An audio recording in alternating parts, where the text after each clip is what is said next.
ગુજરાત રાજ્યની બહારથી આવેલા વ્યક્તિએ ખેડૂતની જમીન હડપી લીધી। ખેડૂતો પહોંચ્યા જિલ્લા કલેક્ટરને રજૂઆત કરવા માટે।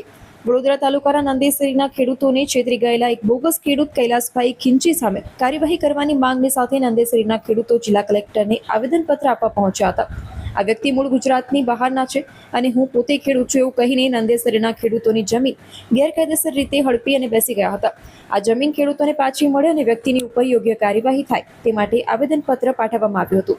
વડોદરા તાલુકાના નંદેસરી ગામની સર્વે નંબર 237 નંબરની જમીન, જે જમીન ત્યાંના મૂળ સ્થાનિક ખેડૂતોની હતી, એ સ્થાનિક ખેડૂતોને ભરમાઈને હું પોતે ખેડૂત છું એવી વાત કરીને કૈલાસભાઈ ખીંચી નામના ગુજરાત રાજ્ય બહારના, જે પોતે ખેડૂત નથી, ગેરકાયદેસર રીતે બોગસ ખેડૂત બનેલા છે, એ વ્યક્તિ દ્વારા આ જમીન ખરીદવામાં આવી। ત્યાર પછી તમામ ખેડૂતોને ખબર પડી કે આ વ્યક્તિ પોતે બોગસ ખેડૂત છે અને પોતે ખેડૂત ખાતેદાર નથી। અને વિશેષમાં આપને જણાવતા કે ભૂતકાળમાં આ કૈલાસભાઈ ખીંચીની જમીનો અનેક તાલુકામાં હતી, તેમાં એક જગ્યાએ કલેક્ટર સાહેબનો પોતે ઓર્ડર છે કે આ વ્યક્તિ ખેડૂત નથી, એનું નામ કાઢી નાખવું અને એ જમીન પરત ખેડૂતોના નામ પર થઈ હતી। વિચાર કરવા જેવી બાબત એ છે કે વડોદરા કલેક્ટર જ્યારે એક બાજુ એવી વાત કરતા હોય કે આ જમીનમાંથી એમનું ગેરકાયદેસર જે ખેડૂત બનીને એમને જમીનમાં નામ નોંધાયું છે એ એમાંથી કાઢી નાખવું, તો પછી એ જ ઓર્ડર નંદેસરીની 237 સર્વે નંબરવાળી જમીનમાં કેમ લાગુ ના પડે?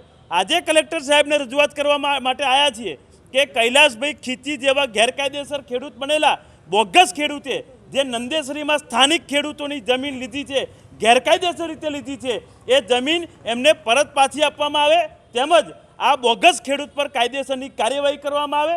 જે તે સમય પર જે પણ રજિસ્ટ્રારે આ ખેડૂતની આ ખેતીની દસ્તાવેજની નોંધણી કરી હોય એ પણ અધિકારી એની જોડે મળેલો હતો, એટલા માટે એની પર પણ કાર્યવાહી કરવામાં આવે।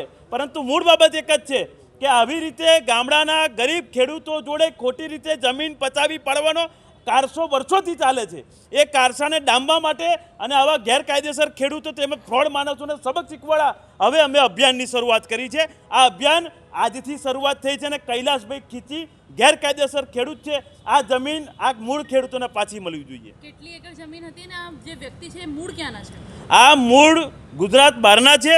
અને વિશેષ બાબત એ છે કે જ્યારે ભૂતકાળમાં કલેક્ટર સાહેબ દ્વારા એક ઓર્ડર પાસ કરવામાં આવ્યો હતો, એમાં જણાવવામાં આવ્યું હતું કે જે ખેડૂતોની જમીન છે, મૂળ ખેડૂતોની, એ જમીન પાછી આપી દેવામાં આવે અને એ સમગ્ર ઓર્ડરની કોપી પણ હું મીડિયા મિત્રને આપીશ અને એ પુરાવો છે કે એ પોતે ખેડૂત નથી। તો પછી એક જમીનમાં જ્યારે એવો ઓર્ડર થયો હોય કે મૂળ ખેડૂતોને પાછી આપી દો, તો પછી એનો એ ઓર્ડર બીજી જમીનમાં કેમ લાગુ ના પડે? એટલા માટે એ ઓર્ડરની કોપી સાથે અમે આવ્યા છે કે ભાઈ આ ઓર્ડરની કોપી છે અને આ ઓર્ડર પરથી નંદેસરીની જમીનમાં પણ ઓર્ડર થાય અને આ જમીન મૂળ માલિકોને પાછી મળે।